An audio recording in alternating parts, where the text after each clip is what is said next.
दोस्तों बात अगर टिकटॉक की करें तो इसे हमेशा से ही देश के समझदार लोग बिल्कुल भी पसंद नहीं किया करते थे,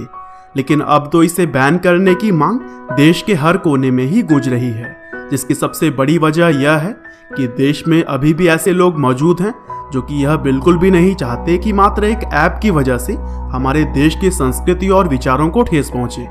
और ऐसे में कैरी मिनाटी ने जब से टिकटॉक के ऊपर रोस्टिंग वीडियो बनाकर टिकटॉक को एक्सपोज किया है, उसके बाद से तो मानो लोगों की आंखें ही खुल गई हैं। वैसे अगर बात करें कैरी मिनाटी के उस वीडियो की, तो हम आपको बता दें कि भले ही कैरी मिनाटी ने अपनी उस वीडियो के अंदर अच्छे शब्दों का इस्तेमाल नहीं किया था, लेकिन दिल के अंदर गंदगी रखकर तरह तरह की वीडियो बनाने वाले लोगों के लिए थोड़े बहुत बुरे शब्द बोल देना भी कोई बड़ी बात नहीं होगी। लेकिन कैरी मिनाटी के इस वीडियो के बाद से टिकटॉक कम्युनिटी के लोगों ने इस वीडियो का जमकर विरोध किया, जिसका नतीजा हम और आप देख ही रहे हैं, क्योंकि कैरी मिनाटी की यह वीडियो अब YouTube से डिलीट हो गई है।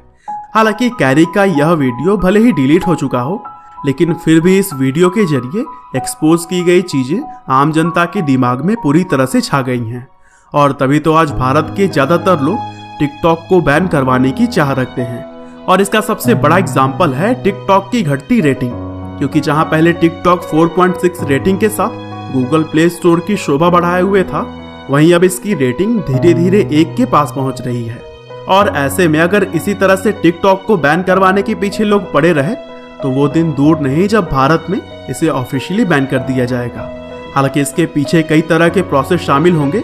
लेकिन ये तो आपको पता ही है कि जनता जनार्दन के आगे भला किसकी चली है। हालांकि अभी भी बहुत सारे लोगों के मन में यह सवाल तो आया ही होगा कि आखिर टिकटॉक को ही क्यों बैन करना, जबकि इसी तरह के बहुत सारे सोशल मीडिया प्लेटफॉर्म भी मौजूद हैं। तो दोस्तों इसका जवाब यह है कि इस तरह के वीडियो को बनाने में सबसे पहले टिकटॉक ही मार्केट में आया था, और फिर उसके बाद से सारे प्लेटफॉर्म्स आए, और फिर बाकी सभी के कंपैरिजन में टिकटॉक को ज़्यादातर लोग इस्तेमाल करते हैं। और इसीलिए अगर इतना ज़्यादा इस्तेमाल किया जाने वाला ऐप बंद हो जाएगा तो फिर बाकी इसी तरह के प्लेटफॉर्म्स भी इससे सबक सीख लेंगे, और फिर उसके बाद से वो या तो अपने सभी थर्ड ग्रेड कंटेंट्स को हटा देंगे या फिर खुद ब खुद इस फील्ड से ही उतर जाएंगे।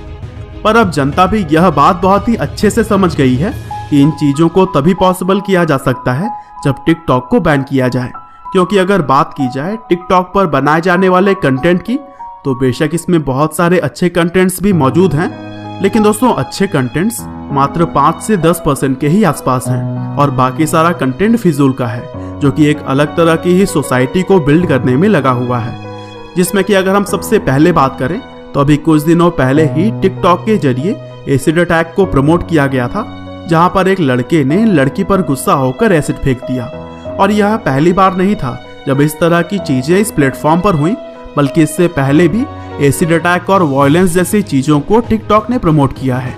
और दोस्तों वहीं अगर हम बात करें कोरोना वायरस की, तो इससे आज पूरी दुनिया बेहाल है और हम सभी अपने अपने घरों में रहने को मजबूर हैं। और दोस्तों अगर देखा जाए तो सिर्फ भारत में ही 1,12,000 से भी ज्यादा कोरोना वायरस पॉजिटिव केसेस सामने आ चुके हैं। और ऐसे में कुछ दिनों पहले ही टिकटॉक के जरिए कुछ लोगों के द्वारा यह बात फैलाई जा रही थी कि उन्हें कोरोना वायरस से डरने की कोई भी जरूरत नहीं है, बल्कि उनका गॉड उन्हें इन सभी चीजों से बचा लेगा। अब आप खुद ही सोच लीजिए कि इस तरह की बेफिजूल बातें अगर टिकटॉक जैसे बड़े प्लेटफॉर्म पर की जाएगी तो लोगों पर इसका क्या असर पड़ेगा।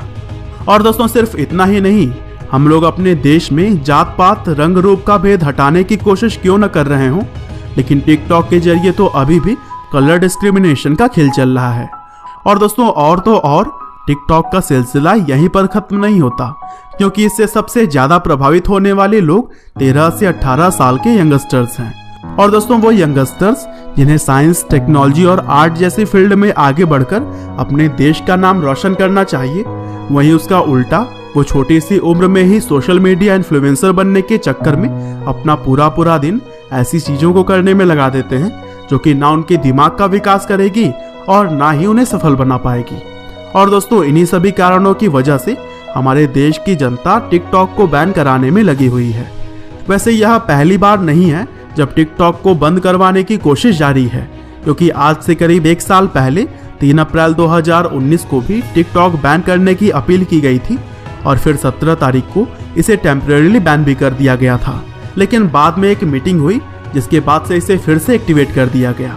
और सिर्फ हमारे देश भारत में ही नहीं, बल्कि 3 जुलाई 2018 को टिकटॉक के अंदर पोर्नोग्राफी जैसे कंटेंट पाए जाने की वजह से इंडोनेशिया में भी इसे बैन कर दिया गया था। लेकिन एक हफ्ते के अंदर ही सारे पुराने वीडियोस डिलीट करवाने के बाद वापस से इसे प्ले स्टोर पर डाल दिया गया। और दोस्तों यूएस में भी टिकटॉक पर बच्चों का डाटा चुराने का आरोप लगा, जिस वजह से उसे बैन तो नहीं किया गया, लेकिन $5.7 मिलियन का जुर्माना जरूर लगाया गया, जो कि टिकटॉक ने इस जुर्माने को बड़ी ही आसानी से चुका भी दिया था। और दोस्तों मिलियंस में फॉलोअर लेकर जहां बहुत सारे लोग एक तरफ मॉडर्न कल्चर और वुमेन रिस्पेक्ट को प्रमोट करने का ढोंग रचते हैं, वहीं दूसरी तरफ तरह तरह के वीडियो बनाकर अपनी नासमझी का सबूत वो खुद ही देते हैं। हालांकि दोस्तों लोगों की आंखें अब खुल गई हैं और इसी वजह से अपनी तरफ से ज्यादा कुछ न कर पाने के बावजूद टिकटॉक ऐप को ही प्ले स्टोर पर 1 स्टार रेटिंग देकर लोग अपना दिल बहलाए हुए हैं। और शायद यह सब कुछ संभव हो पाया है कैरी मिनाटी की उस वीडियो की वजह से, जो कि इस वक्त यूट्यूब पर भी नहीं है, वरना वीडियो पूरी दुनिया की सबसे ज्यादा लाइक की जाने वाली वीडियो बनकर सभी रिकॉर्ड्स तोड़ चुकी होती। बाकी दोस्तों आपका टिकटॉक को बैन करने के बारे में क्या ख्याल है, हमें कमेंट बॉक्स में